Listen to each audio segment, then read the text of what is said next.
What can I say I did to get me out of this? The Robert Davis case. This is the story of how an 18-year-old with learning disabilities came to confess to a crime he didn't commit, and why the interrogation that produced that confession has become a textbook example of how psychological pressure can override truth. On February 19th, 2003, Robert Davis woke up to news of a house fire in his neighborhood. He rushed outside to help firefighters battle the blaze. 3 days later, he confessed to murdering the woman and child who died in that fire. He was innocent. The confession that sent him to prison for 13 years was captured on video, from beginning to end. Why am I lying about all this too, just so I can go home? You're not lying. I am lying too. I am lying. The crime. Crozet, Virginia is a small community in Albemarle County nestled in the Blue Ridge Mountains. In 2003, it was the kind of place where violent crime was rare, and it was deeply unsettling when it did happen. On the morning of February 19th, firefighters responded to a house fire on Kling Lane. Inside the home, they found something far worse than an accidental blaze. Upstairs, they found 41-year-old Ann Charles bound to her bed with duct tape, beaten and stabbed, a knife still embedded in her back. In the same room, they found her 3-year-old son William dead from smoke inhalation. The crime was brutal, and it terrified the community. The investigation.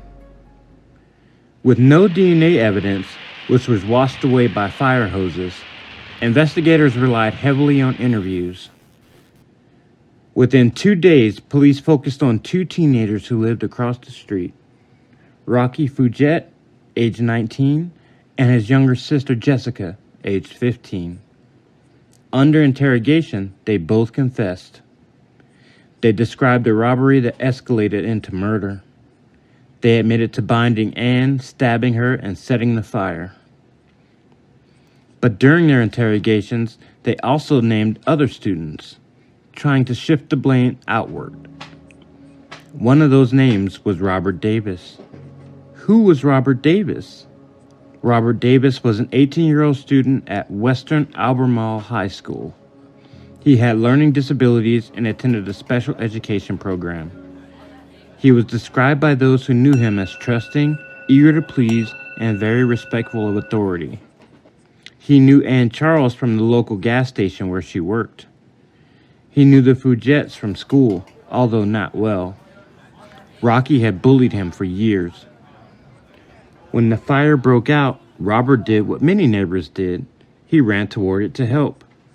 He had no history of violence, no connection to the crime, and he had no idea that 3 days later, his life would be dismantled in an interrogation room. The interrogation. After midnight on February 22nd, Robert was arrested at his home. Police surrounded him, forced him to the ground, handcuffed him, and took him in. It was nearly 2 a.m. when questioning began. Robert had been awake for almost 20 hours. He was sick, on antibiotics, and struggling with asthma and strep throat. He was placed alone in a cold, small room. Then the interrogator entered, Detective Randy Sneed. The authority dynamic. Sneed wasn't a stranger. He had been the school resource officer at the special education school Robert attended. Robert trusted him. That trust mattered.